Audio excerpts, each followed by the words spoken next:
This past weekend, something finally clicked for me. I had one of those light bulb moments where everything that hasn't made sense for years suddenly did. It honestly felt like putting the last piece of a puzzle in place and the puzzle is complete.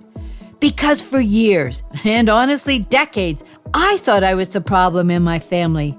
I was focused on seeing what I was doing wrong, what needed fixing, and how to improve myself. But the more I tried to figure it out, the more confused I felt. What I didn't realize at the time was that I was trying to make sense of two completely different realities at once. And that was actually what was hurting me. Not the situation, but constantly second-guessing myself because some things in my relationships didn't add up. I've recently learned this is called cognitive dissonance. Welcome to Lessons for Life with Grandma Kate. If you're done with people-pleasing, tired of repeating the same patterns, and ready to learn what healthy relationships actually look like, you're in the right place. I get it. I was there too.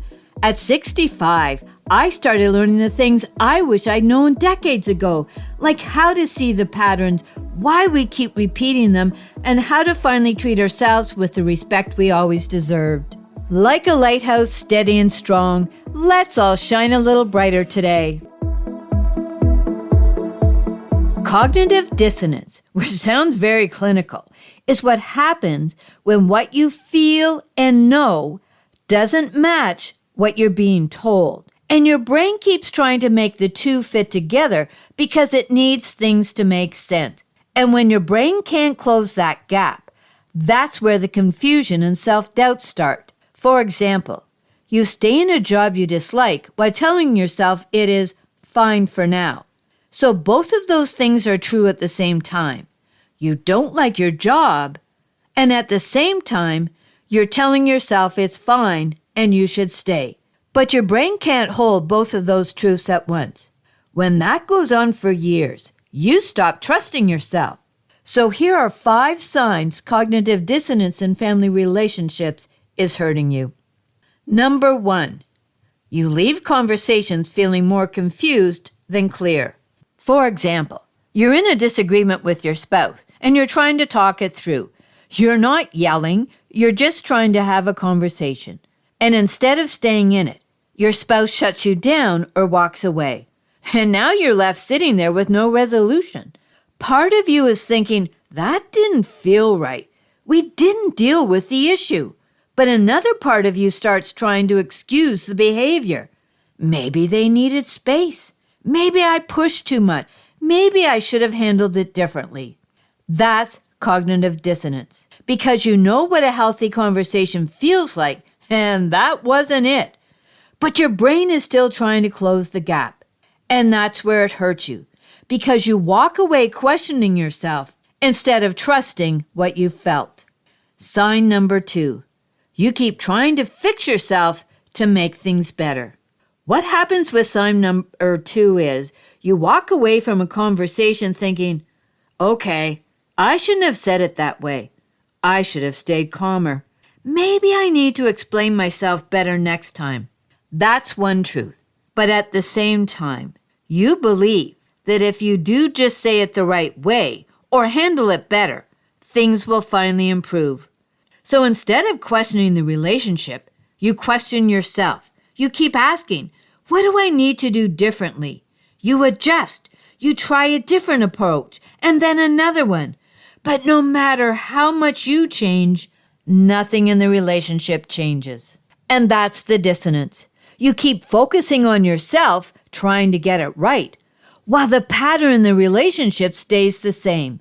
And that's where it hurts, because no matter how much you change, it's never enough, and you end up feeling exhausted and not good enough. The third sign is that you find yourself explaining away behavior that hurts you. You feel dismissed, ignored, disrespected. That feeling is real. That's your internal truth.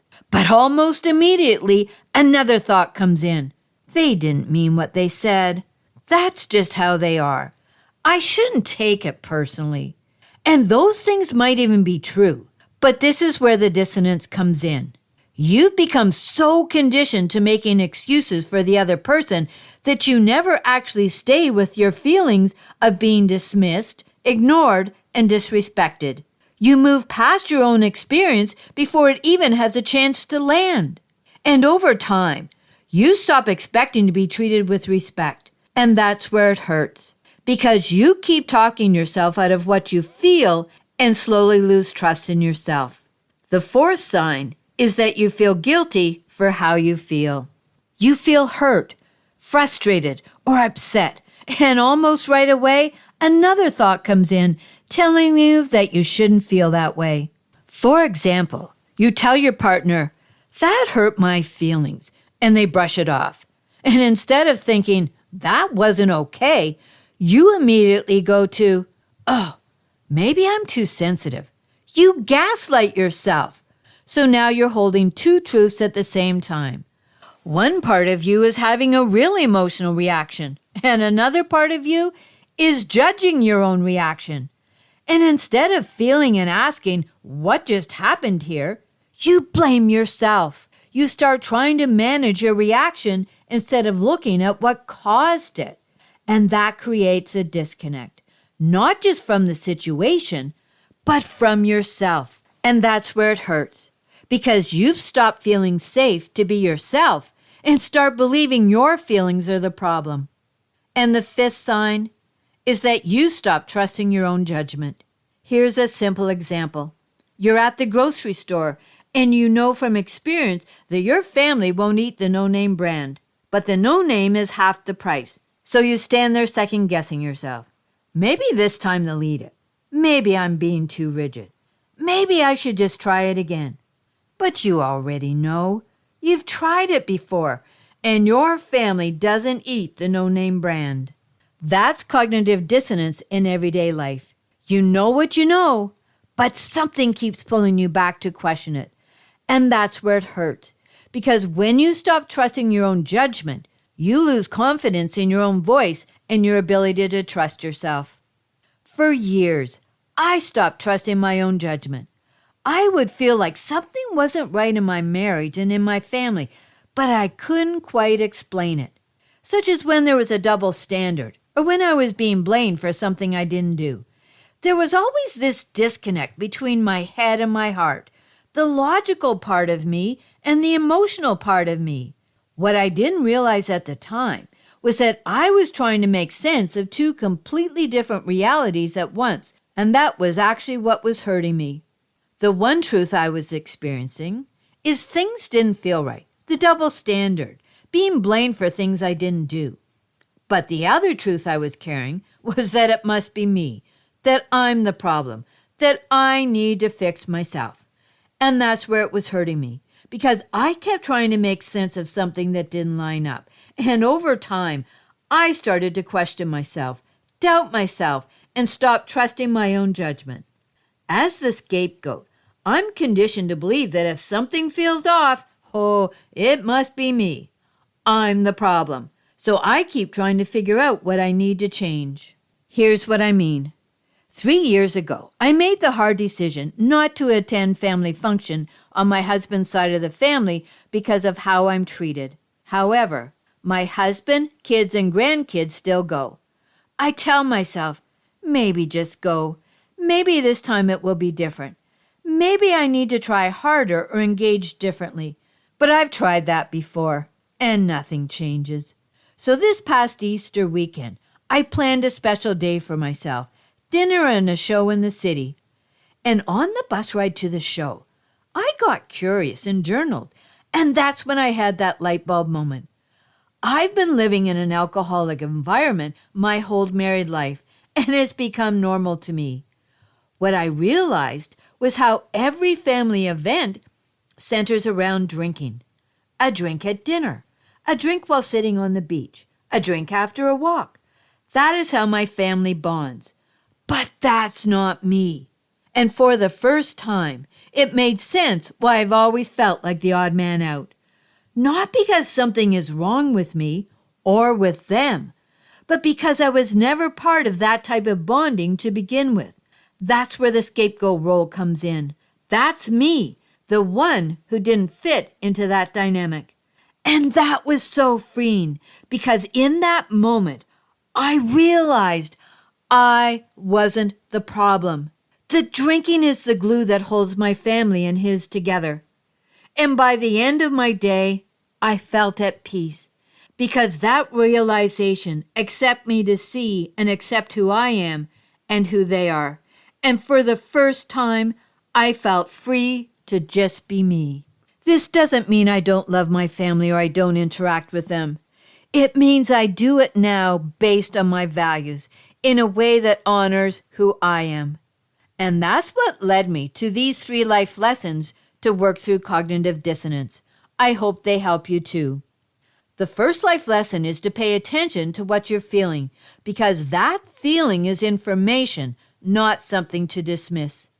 At those family dinners I talked about, I often felt anxious, jittery, and restless. But I would brush it off and tell myself it was just because it was loud and so many people were talking at once. What I learned was that my body was actually responding to being dismissed, made to feel small and left out. My body knew before my brain did. Now when something feels off, I don't rush past it. I stay with it because that feeling is telling me something, even if I don't fully understand it yet. The second life lesson is to pay attention to patterns and behavior. I used to explain everything away. When my husband would make a promise about date night and then not follow through, I'd think, oh, he's busy at work. He's got a lot on his mind. I'm not going to make him go out after a long day. But when he kept making those same promises over and over again and nothing changed, that wasn't random. And that changed everything for me because I could finally see that this was his pattern and there was nothing I could do to fix it. That was on him, not me. The third life lesson is that you can accept someone for who they are and still choose yourself. I understand that drinking is how my immediate family and my husband's family bond. I understand why it is the way it is. However, I spent years thinking that understanding meant I had to keep showing up in an environment that makes me feel small and dismissed. It doesn't. And I finally realized I can accept them for who they are and still choose myself. And if you're a parent or a grandparent, this is where cognitive dissonance can either continue or stop with us. Kids are always watching how we handle things. If they see us ignore what we feel, brush things off, or go along with something that doesn't sit right just to keep the peace, they learn to do the same. They learn to hold 2 truths at once and override themselves, just like we do. But when they see us pause and say, something doesn't feel right, or speak up calmly instead of going along with it, or simply choose not to show up somewhere that doesn't honor who we are, they learn something different. They learn that when something doesn't jive, you don't have to spend years confused trying to make it make sense. And that's how we break this cycle. Instead of growing up wondering and second-guessing themselves, they grow up trusting what they feel and responding to it instead of ignoring it. When you've been living with 2 different realities for a long time, where what you feel and think doesn't line up with what's being said to you or how you're being treated, your brain tries to fill in the gaps. And in doing that, you start blaming yourself because you believe you are the problem. But you're not the problem. You've been trying to make sense of situations that don't add up. And sometimes the biggest change is once you open yourself to seeing that clearly, you stop blaming yourself. You stop trying to force relationships that never did work.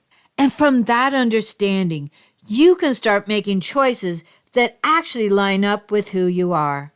Whether you're starting to understand yourself more clearly, working through old family dynamics, or learning to do things differently, you're building the skills that help you grow into the person you're meant to be. Listening is important, but real change happens when you use what you've learned. So choose just one life lesson from today and try it out this week. that's when things begin to shift.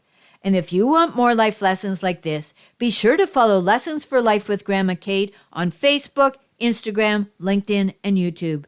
If this episode resonated with you, there's a link in the show notes to show your appreciation. Either way, I'm grateful for your being here. If no one has told you lately, everything will be okay. Tomorrow is a new day, and with it comes new hope. As I conclude this episode, I must state that this podcast is designed solely for educational and entertainment purposes. While I bring my experience as a parent and grandparent, it's essential that you know I am not a licensed therapist. This podcast is not a substitute for professional advice from a physician, professional coach, psychotherapist, or other qualified professional. Got it? Awesome. Until next time, what is one thing you are grateful for?